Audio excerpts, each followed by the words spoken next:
To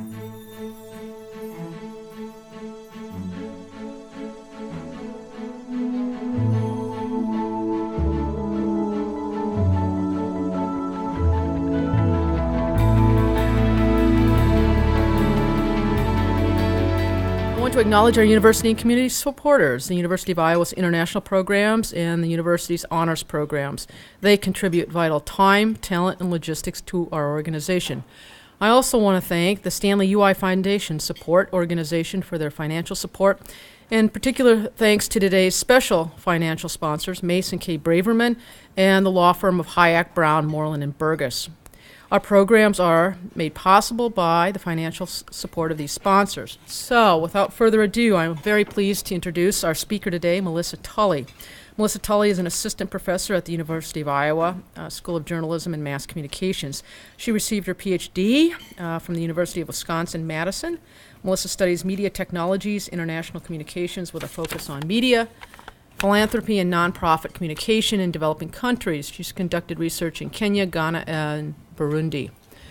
Her presentation today will focus on Uongozi, a massive multimodal civic education campaign in Kenya that culminated in the Uongozi reality television program. The analysis suggests that Uongozi framed and promoted a version of leadership that is tied to an idealized progressive youth leader, despite the lack of quality youth candidates on the show. The campaign also endorsed a message of national unity and identity. Uongozi contributed to the larger and important pre-election narrative through mass media that encouraged Kenyans to move beyond ethnicity in their voting and to participate in a peaceful election.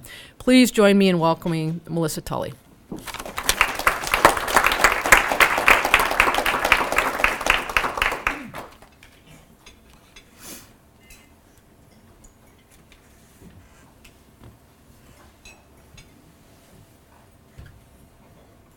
Thank you. I'm really happy to be here to talk to you today about this project. And the title is We Are One Kenya, Representing the Nation and De-Ethnicizing Kenyan Identity. And I just want to make a quick acknowledgement here that this is a project that I also worked on with the graduate student in the School of Journalism and Mass Communication, David Tue, and he's here today in the audience, so I appreciate him being here.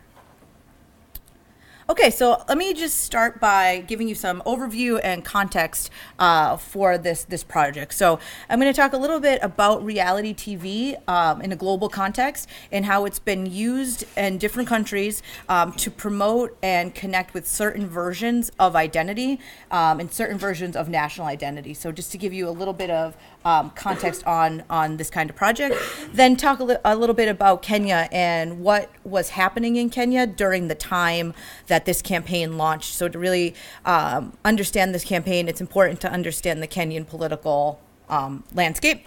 A little bit about the methods in the project, and then I'll get into the arguments and findings that you heard a little bit about in the introduction. So reality TV is a popular global format. It really appeals to producers of television because it's actually quite cheap to produce in relation to other types of television. For example, you don't have to hire actual celebrities. You don't have to pay actors. And it's quite adaptable. So reality TV formats can be changed to suit contexts. So they're often tweaked or adapted for what you would consider a quote-unquote local context. Local typically means a national context. So shows like Big Brother have been produced and aired all over the world. So Big Brother, for example, in Africa, there was Big Brother Africa, which had housemates from lots of different African countries, and it was aired across sub-Saharan Africa. But we also have, Big Brother in Europe and in the US and all over the world. So these shows that we see here, in our reality TV are often adaptations. So it's common even for US reality TV to have previously been British shows, etc. So the reality TV format is often described as a global TV format and a global product. So that's important to understand. And it's been used for a lot of things, and typically these promotion of national values and cultures and identities is not necessarily the number one goal of the show, but it's built into to the message of the program. So, for example, in Big Brother Africa, there is one of the goals of the show is to showcase different contestants from different African countries and to give a sense of what those places are actually like. There's been some programming in former Yugoslavia in that region to also try to say, hey, like, we can all work together, but our countries are unique and special. There's been French programming that really promoted a certain version of Frenchness. So there's been these underlying relationships to identity and national values and cultures in a lot of programming. But few shows are explicitly political. So the difference in the show that I'm going to talk about today, Uongozi, is that Uongozi is explicitly political and explicitly designed to be an educational program. So that makes it a little bit different than some of these other shows where they kind of fold in these messages with the other narratives. So to understand where this program fits in, it's important to have a little bit of knowledge about recent Kenyan politics and experiences that Kenyans have dealt with.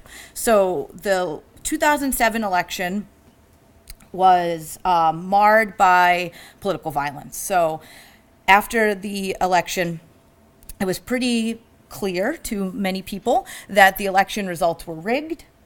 The candidate that was leading the elections from sort of all of the initial tallying, leading, then emerged as the loser once the rest of the votes were counted in secrecy.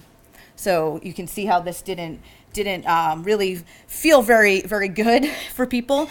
And after the election, so the election was in December, so the violence went into 2008.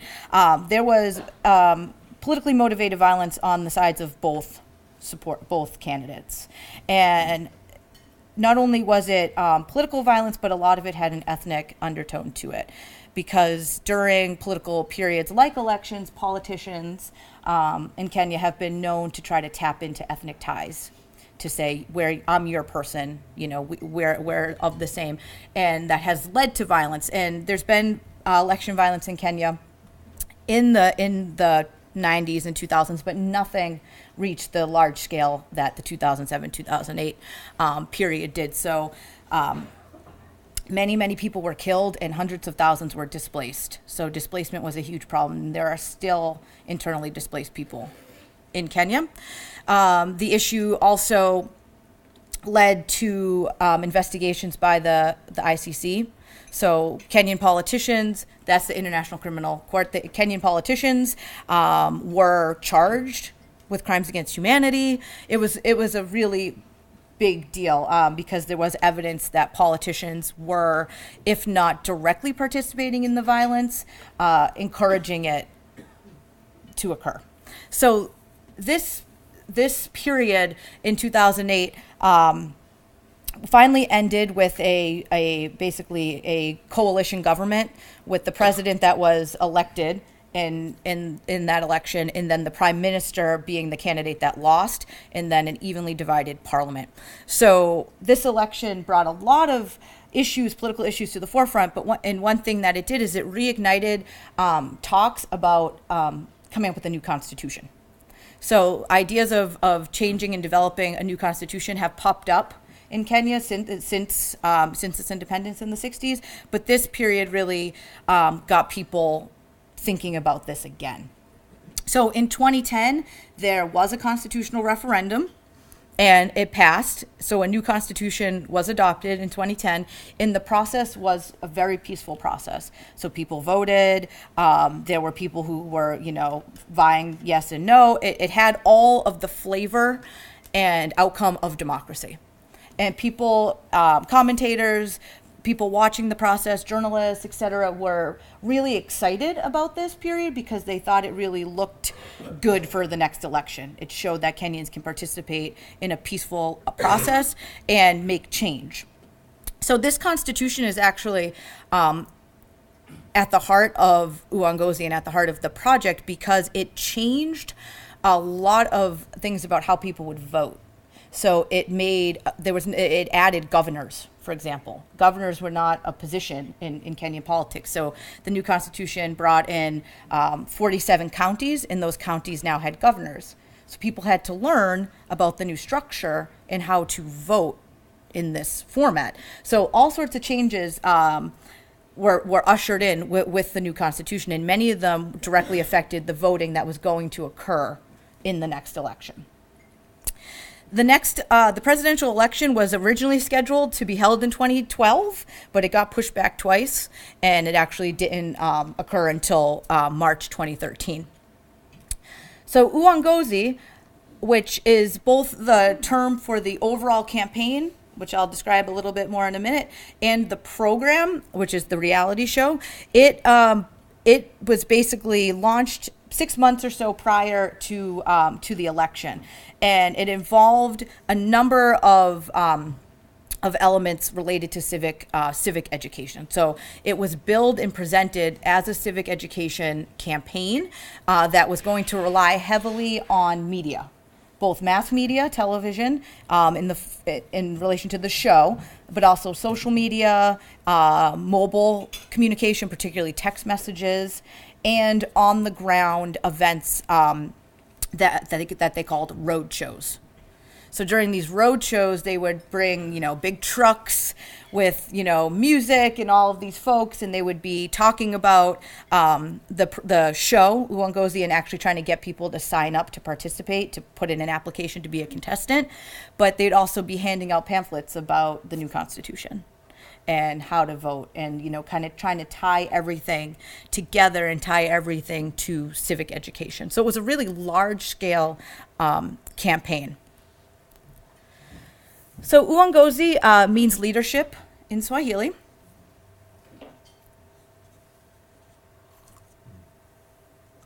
The show itself is modeled after The Apprentice, which I never thought would have so much resonance as it does now, but it was. So The Apprentice, which it's in the U.S., featured Donald Trump and had contestants vying to basically run one of Trump's companies.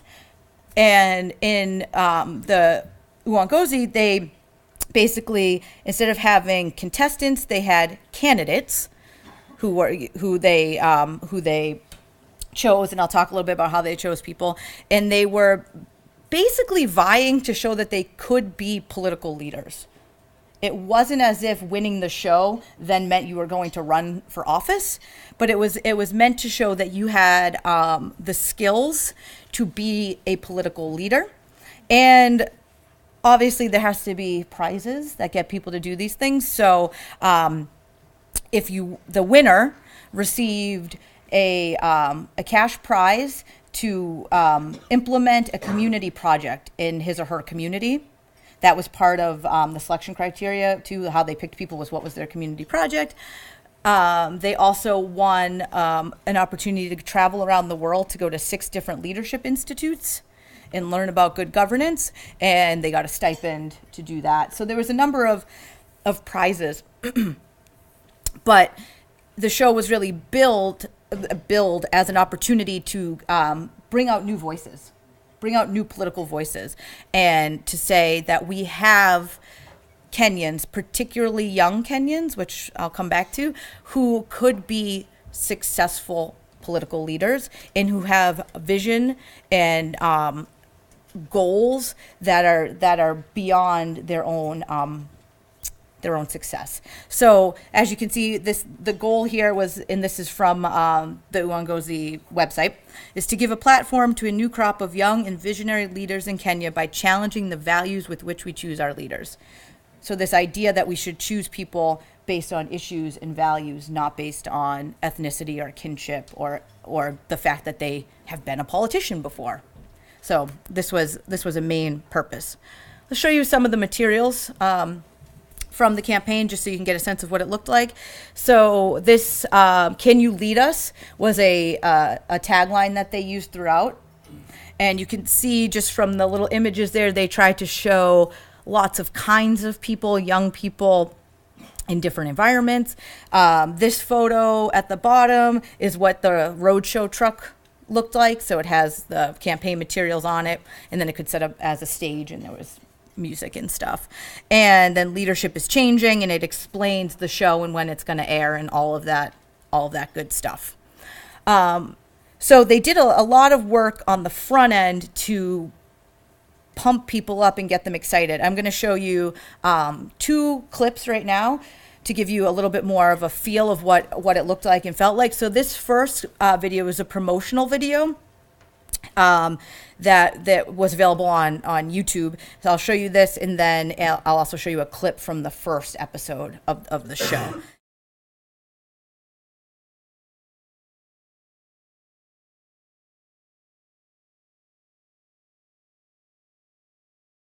So you can see there what they're trying to do, trying to disentangle politicians from leaders and trying to get people to think about leaders. The gentleman at the end, he was speaking English and Swahili, but if you heard him at the end, he said, politicians are con artists, right? So trying to change the conversation a little bit. And that actually is a common practice and something I could talk about on the show of mixing English and Swahili on television is pretty common.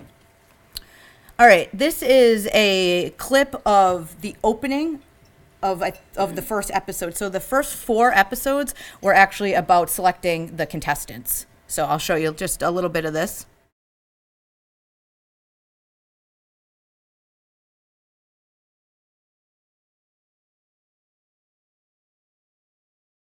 So you can see the messaging here. So a couple important things. The idea of representing the whole country, that was really important. So they went all over Kenya to do these auditions and to recruit people from all the different parts of the country. And when they talked about the candidates, they said what county they were from. And they said what county they were from every single episode. Now that's important because counties were not a thing before this. So to get people thinking about counties, get people thinking about that kind of stuff, they also picked 8 men and 8 women, right? They're trying to do a lot of things that we would think would sit with their goals. So here is something. Some material from towards the end. So you can see the contestants are along the top. The ones that are grayed out were the ones that had been eliminated. So by the end, there were 2, Aiden and Solomon. And you could vote via text message for which one you wanted to win. And then they did the final episode. If you've ever seen a reality show, this will all make sense to you. The final episode, they show up in limos and they walk down the red carpet and this whole thing, and then they go in and they show clips from the show and look at all the things they've done and all of that, and then they announce the winner, and Aiden was the winner. So in the end, Aiden won, and he, I believe his campaign his project had something to do with water and digging new wells in his community. So he did win. They used him for a while after the show. They would have clips with him on their YouTube channel and things like that. And then I actually need to look at exactly what it was, but he did eventually. I have it here as a note. Let me just find the page here. Eventually, in 2015, he was nominated for the position of chief officer in the office of the governor in public service management. So eventually, he did get involved in actual politics. So that's an overview of the show, and I'm going to talk about episodes and what happened in a little bit more depth. So just really quickly what we did so you can understand how we approached this. So the series was 13 episodes, and the first 4 were those auditions. So we got to see people audition and answer the questions and participate in these tasks. Then they selected the cast, and the rest of the episodes were essentially challenges, again, like The Apprentice. So challenges with 2 teams and a team leader, very much in form, and they had to compete in these different challenges, and then one team would win, and the winner, the team that won, was safe from elimination. The team that lost, someone on the losing team would then be eliminated, and the team leader was often put on the, you know, quote unquote hot seat for his or her role in the challenge and how they fared, and the focus was often on their leadership skills, how well they acted when they were in the position of a leader, because that's what the contestants were being vetted for. So the episodes are the challenges, I should say, are things like coming up with a cleanup effort in a local informal settlement. So going and doing a cleanup effort and then coming up with sustainability plans. Doing a fundraiser to raise money for resettlement for the internally displaced people. Doing a debate, like a stage debate where they have to take up foreign policy and insecurity, so like insecurity in the country. Coming up with a business plan for how to export Kenyan crafts. So you can see all of these challenges are also tied to political action. So we looked at those episodes, and like I said, the episodes are in English and Swahili. So we translated those. So David kindly translated the Swahili. And we also looked at the social media messages and the videos, those supplementary videos that they posted on YouTube. So like those promotional videos and things like that. And then in the summer of 2012, prior to the campaign, I was in Kenya, and I had a chance to interview staff who were designing the project. So I got a chance to talk to a few different folks who were involved, the social media managers, but also one of the key figures who's in the show. He's one of the judges in the show. His name's Tom Mboya. He was also a creator. So I had a chance to talk to them about what they expected and why they were doing this. So this was all beforehand. So really while they're thinking about what is this show about. So that's what we looked at. So what did we find? Well, we found that their version of leadership was really tied to this youth leader, this progressive youth leader that they sort of conjured up and that they imagined. And this leader did things like care about all Kenyans. This leader was able to articulate local solutions to local problems. This leader, by their open, acknowledgement in the auditions, was young. They actually eliminated people solely based on age. So this idea that the young people and the young Kenyans were and are the future was really, really promoted. And this has a lot to do with what actually happens in Kenyan politics, and what I'll talk about at the end, the types of people that are consistently elected. So this idea that that the youth of Kenya, and this is actually a common theme in many sub-Saharan African countries, that there's a youth bubble. And if we can get the youth to do good, that's going to lead the country into a successful place. And if the youth choose to not take that path, that's really the end of development. So this idea of youth is really important, and it should be noted that in Kenya, youth is not maybe the same way we would consider it. Youth are people in their 20s and 30s, so it's not like teenagers. So the idea of younger people really getting involved in politics. So the judges and the folks who determine the candidates had this idea in mind. They talk about it a lot. They question the contestants, the candidates along these lines. And it turns out that the folks they selected to be on the show did not live up to their expectations. So the candidates failed a lot in a lot of these challenges. So which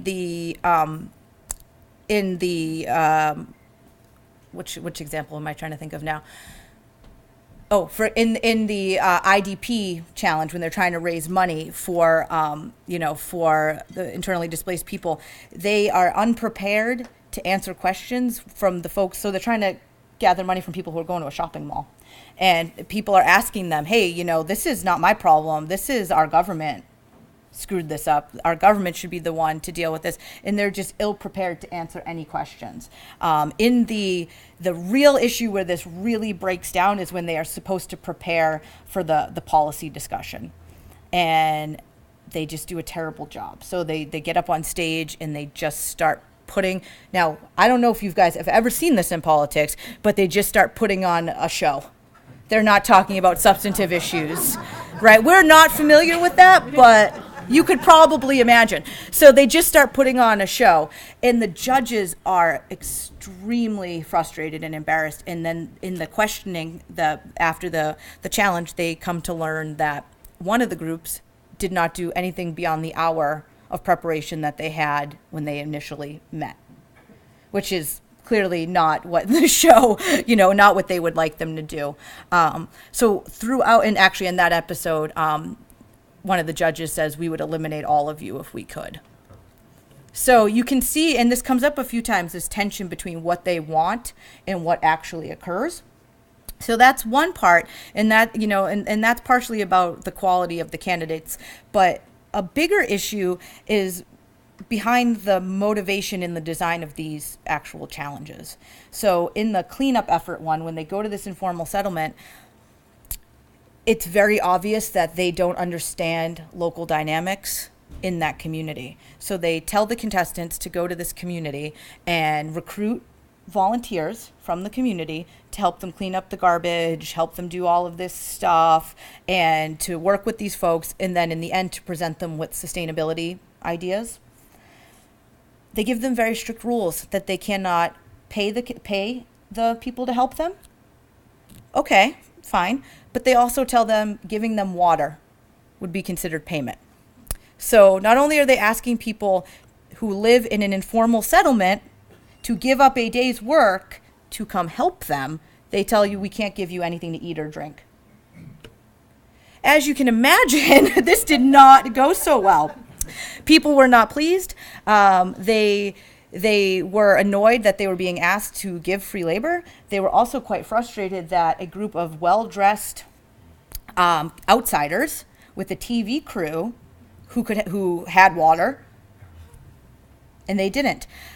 It also just showed a complete lack of understanding of how stuff gets done in these communities. So these communities are often have lots of NGOs and folks coming in to do work, and there's an expectation that you get a little something for your work. That little something could be a soda and a lunch, or it could be payment. But the idea that they're going to go in there and get people to give them a day's work for free was a problem. And one of the ironies of this episode is, as it's breaking down, just like a complete disaster. And one of the groups, I do have to give them credit, does cheat and give the people water. So I at least give them credit for that. One of the things that is really, just blaring in this episode is all the contestants are wearing shirts that say, "I can lead you, can you lead me?" So leadership is front and center, but it's on the shirts only. So this happens a lot. The other main finding is that the focus on national unity and identity is huge throughout. So this idea that we are all Kenyans, we are one nation, is really pushed. And the way it's set up is it's set up as you have a national identity, or you can have an ethnic identity, and we should choose our national identity. This is often how the social divide in Kenya is laid out. It's often presented as a divide of ethnic groups, and ethnic versus national, but that's obviously way, way too simple. And there's been enough social science research that actually shows most Kenyans feel as if they're members of their ethnic community and their nation. So they're not mutually exclusive. You can be both. But more importantly for this, it completely ignored other huge social tensions, particularly around class and income inequality. Again, that cleanup effort episode. this really, really comes out. So these were opportunities to grapple with these issues, and instead they're just sort of left out there. One way that they explicitly go about the unity and leadership stuff is by actually talking about that, saying like we're here for all Kenyans, but also they do small things like they only use the contestants' first names, which don't give an indicator of ethnicity, instead of their second name or the name that would have a more ethnic identifier to it, which is actually more, Kenyans speaking to other Kenyans would more likely use that name. They don't use that on the show. So there's a decent amount of missed opportunities. Additionally, they never talk about the upcoming election in explicit terms, which would have given them a chance to actually engage with some of these questions. So one of our arguments is that Uongozi's focus on unity, leadership, all of these sort of general high-minded qualities contributed to a larger peace narrative. And there other scholars actually came up with this concept of a peace narrative.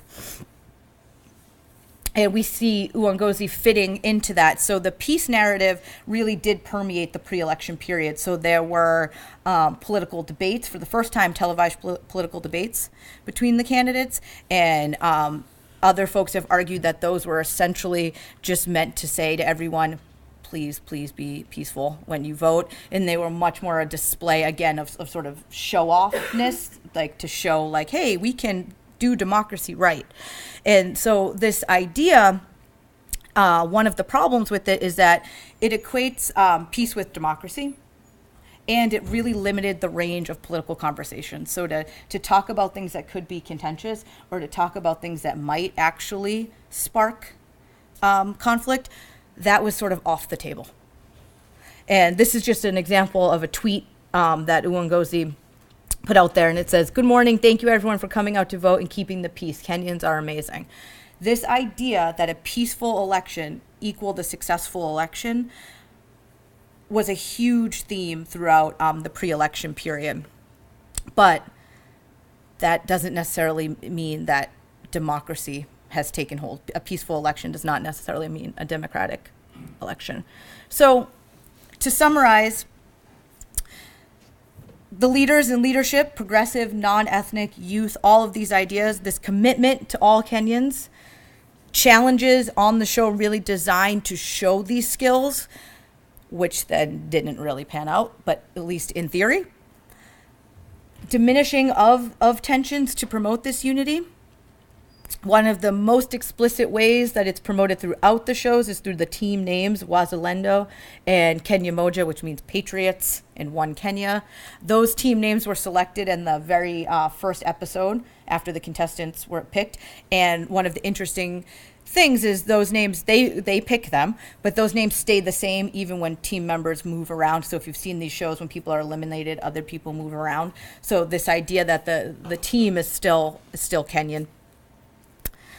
And that the those challenges on the show explicitly did engage with political issues, however poorly they were actually executed. So finally, just to wrap up, so ignoring these major social divides was, I think, one of the biggest limitations of this project. Focusing on Kenyans as a narrow group of people, I think, was a missed chance. Not allowing people to feel committed to both identities, I think, really misses the point and really misses how Kenyans see themselves and see their relationship to the nation. And the way that national identity was put forth, it made it seem like being a committed member to your ethnic community or other type of community made you not a patriot. It made you unpatriotic, and we just know that that's not really true. And this idea of prioritizing peace over politics, in theory, that should go against what Uongozi was about, because it's supposed to be about issue-based discussion and issue value-based decision making. But when we looked at their social media and a lot of their related materials, this idea that voting and participating in a peaceful election was the ultimate goal. And so that, I think, leads to a few problems. And to end with what actually happened in the 2013 election, I think is pretty important. So in the election, the two candidates at the end were the farthest things from youth candidates. Both were involved in Kenyan politics for decades, and the eventual winner is the son of the first president of Kenya. And at the time of the election, he and his running mate were both being investigated by the ICC for crimes against humanity. That has since been dropped, but at the time when they were elected, they were still being investigated, and they actually used that to their advantage. They called themselves the Coalition of the Accused and tried to basically say it's us against the Western world kind of thing. So although and then when the voting happened, the loser, who lost in 2007, there was no violence. There was no backlash in the way that there was in 2007, and they followed procedure and protocol. And that there was considered the victory. That people accepted the election results and followed through, and then, they did the investigation, et cetera, et cetera. So you can see the message of youth and youth leader. And at the beginning, when the presidential campaigns first started, there were a few youth leaders in there and who were kind of looking like they could be potential candidates. But in the end, it ended up being what, quote unquote, the old guards. And that's who got elected. And voting patterns followed ethnic lines. So not much actually changed in the actual voting, but there was peace. There were some little spurts of violence, but overall, peace did prevail. But I can't say that necessarily the focus on issues and true leaders and values was at the center of why people voted. So obviously, one television show and one campaign can't change that whole dynamic, but the idea of contributing to a dialogue and trying to actually change politics. So that's what actually happened. And with that, I will end. A couple of questions here, very similar actually, the first two. Did the candidates, so to speak, on the show share a type of educational background? Likewise, although there was a diversity in geography, was there also diversity in class and income of the candidates? Yeah, so most of that stuff was unknown. They didn't present it on the show. So when we learned about the candidates, we mostly learned about where they were from. So a couple things can be assumed. There were differing levels of English language ability. So you could see some candidates had better English abilities and spoke. And actually, this happened where they selected leaders for their group projects. Sometimes they used that as the reason to pick the person because they could speak in English more clearly. That sometimes is an indicator because of class differences. At one point, this really comes out. So one of the candidates they chose from the Kenyan diaspora. So they chose a woman who was currently living in the Caribbean to come back and be one of the contestants. And she actually makes it to the final four. And at the final four, they're in the so the final four have to go in front of the judges and answer all of these questions. And she's answering them and doing this and that. And one of the judges basically says, there's no way you can be a finalist because you have neo-colonial vibes and you're out of touch and you're an elite. And so this is the only time that this really comes up. Outside of that, all we really know about the candidates is their gender and where they're from, which area. We do learn later that Aiden, who won, is a father of four, I suppose, and Muslim, but we didn't know. That's not something that they bring up on the show.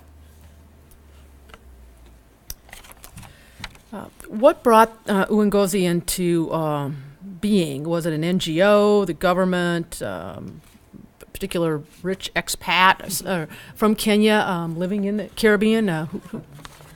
Good question. So the initiative was developed by a group called Inuka Kenya Trust, so a nonprofit, but it was supported. It had funding from a few sources, one of them being USAID. So it did have non-government and governmental support. The Inuka is an interesting organization because the folks who are behind it have a lot of connections to Kenyan politics, and two of them particularly are like revolutionaries. One of them was actually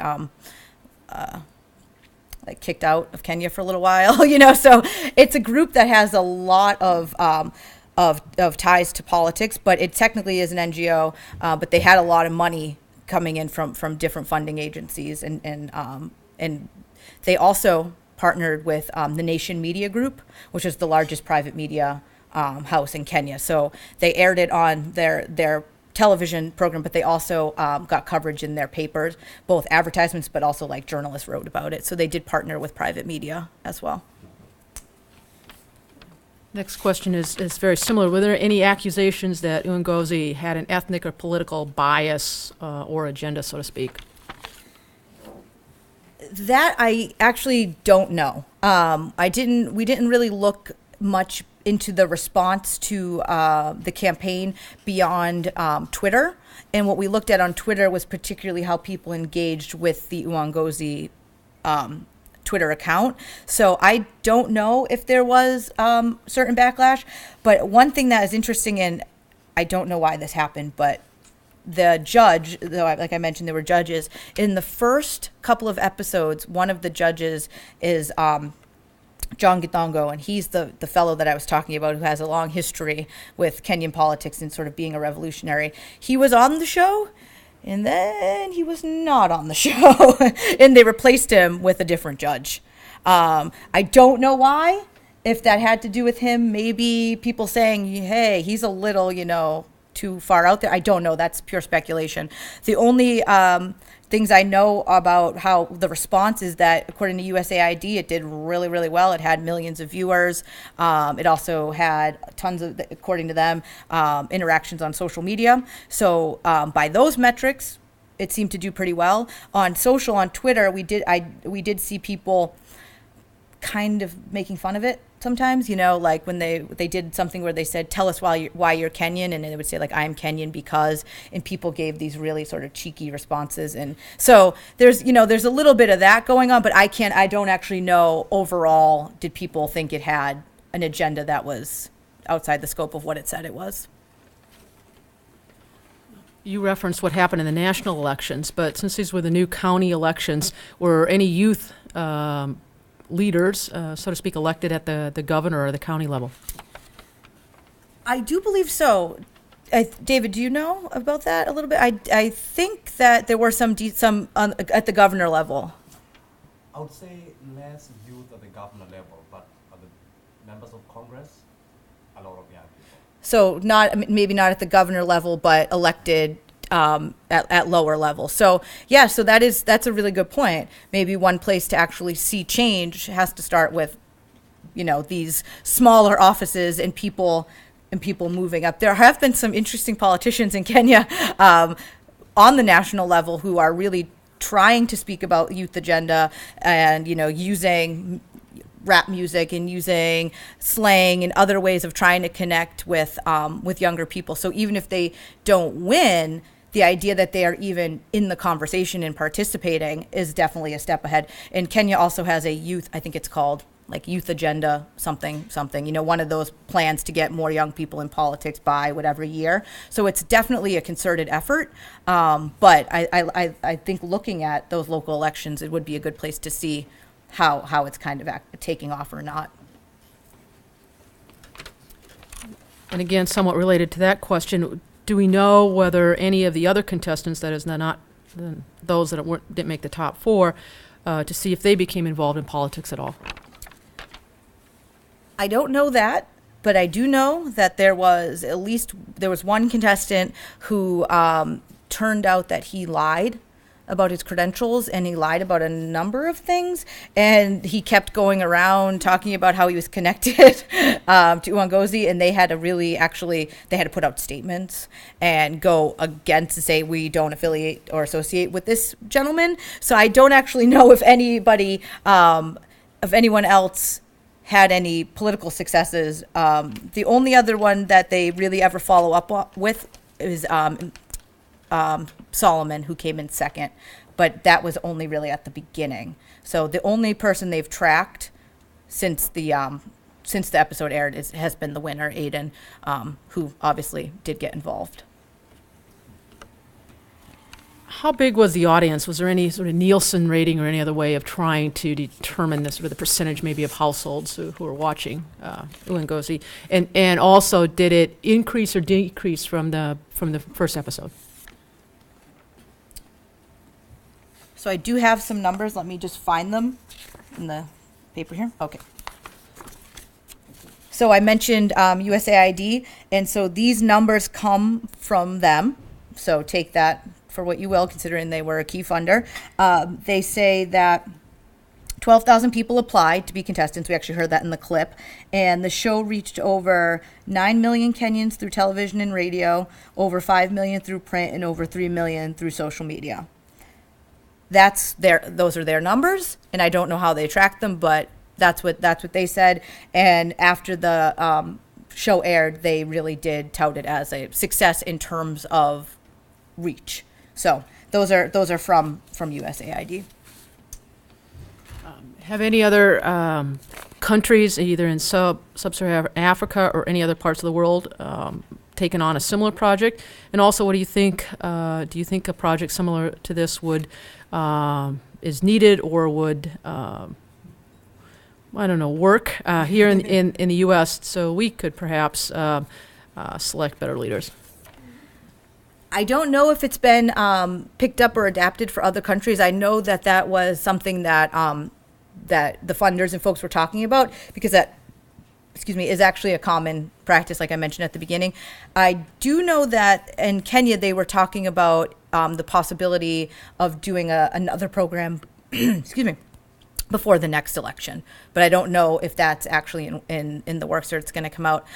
In terms of in America, I think we already have our reality TV show. But I think the idea behind having a show that tries to combine entertainment and civic education and teach people about voting, that's something that we see, this idea of this entertainment education. This is something we see throughout the world. And in the U.S., there have been programs and things like this that haven't done so well. U.S. audiences tend to not like didactic programming. So that's one issue. Also, one of the things that about Uongozi is they didn't have the desire to have drama. It's a reality show. So that desire to have drama and infighting amongst contestants and some of those things kind of puts it at odds with the message. So I think it's difficult.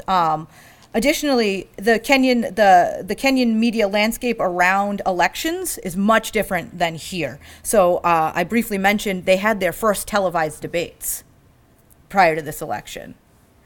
So there's that. They don't have a debate every other night. And campaigning does not go on for nearly as long. So you can't, you're not campaigning for years and years and years.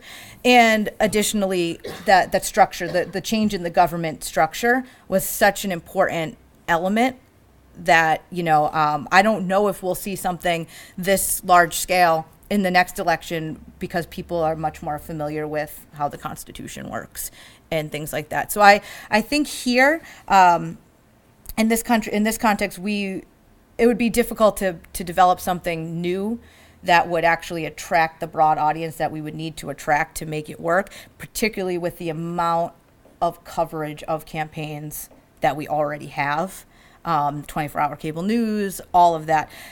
I do think it would be nice if we could figure out a way to have people engage and talk in a much more civic way instead of acting like they're on a reality show. I think that would be helpful, but if anyone knows how to solve that problem, please let me know and we can we can be rich. And the last question, I think, touches a little bit on the civic relationships. Were any of the problems that the contestants were asked to solve having to do with compromise and how to go about reaching a middle ground to solve an issue?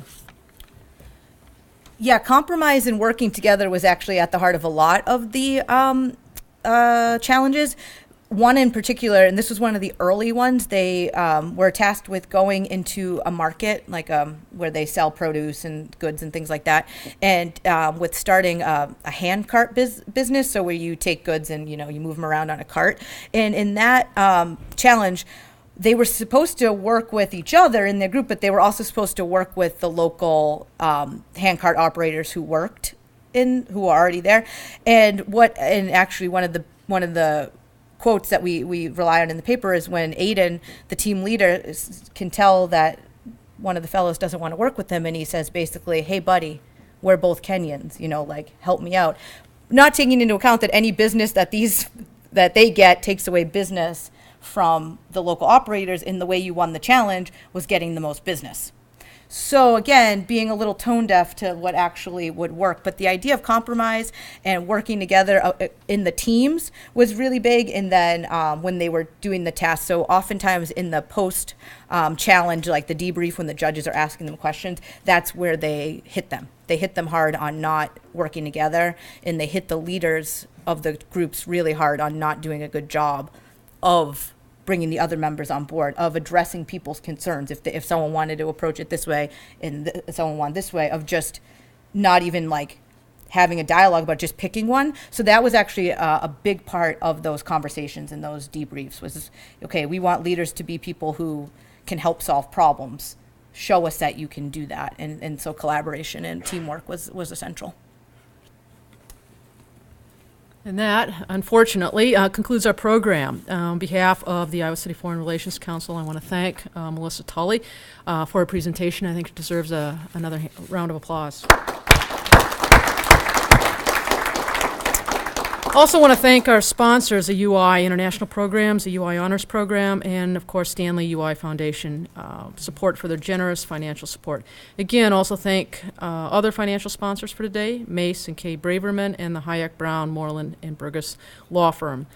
Last, thanks to City Channel 4 for making our programs available to a wide viewing audience. And Melissa, as a small token of our appreciation, we present you with the very much coveted, I think your husband is already jealous, of our cup. Thank you. Thank you again.